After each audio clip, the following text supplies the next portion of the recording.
Ağdam 4-cü yaşayış məhəlləsi.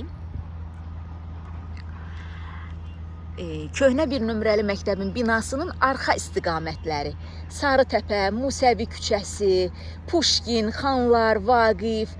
Bax, bu küçələrin yerləşdiyi əraziyə düşür. Əzizbəyovun bir hissəsi, bəli, böyük bir hissəsi özdə. Burada 1091 mənzil olacaq. Səhv etmirəmsə 4000-dən çox sakin köçürüləcək bu binalara. 50 binadır bu məhəllədə, böyük bir kompleksdir. Bir dəfə hələ bax bu binalar üzlüklənməmiş, suvağı vurulmamış, təzə tikilən vaxtlarda mən buranın dron görüntüsünü çəkmişdim. İndi artıq xeyli iş görülüb. İndi maşınla gedə-gedə də üzü o tərəfə göstərəcəyik.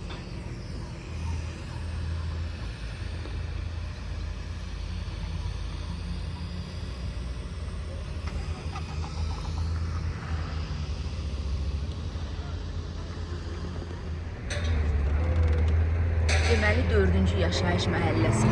Demək olar ki, bu başından o başına biz gedəcəyik.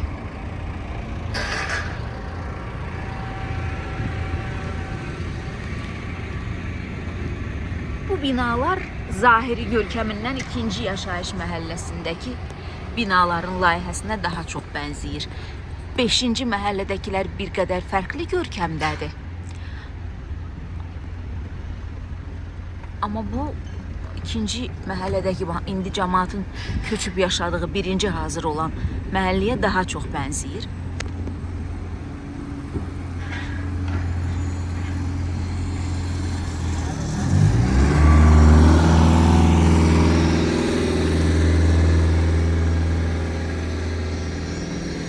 Böyük bir ərazini tutur bu da.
Burada ortada dağıdılmış tikililərin bir hissəsi qalıb. Düzdür, bu işğal muzeyi kimi qorunan ərazi deyil, yəqin ki, gələcəkdə təmizlənəcək.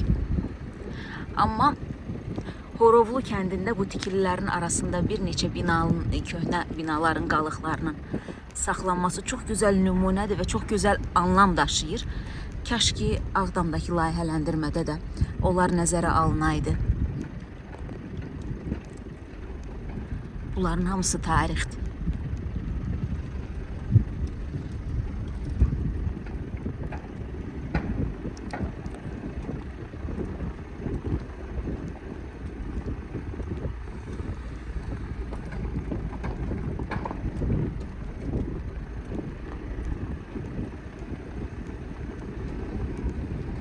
Bu təxminən səhv etmirəmsə o binanın birindən tanıdım.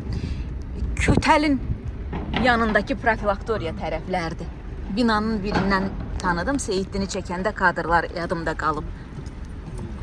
Şeydən, Ağaçlar məhəlləsindən şeyə gedən yol oldu. Bax, Fillərə tərəf. Fillərə gedən Bəli, yol. bəli, bəli, düz deyirəm.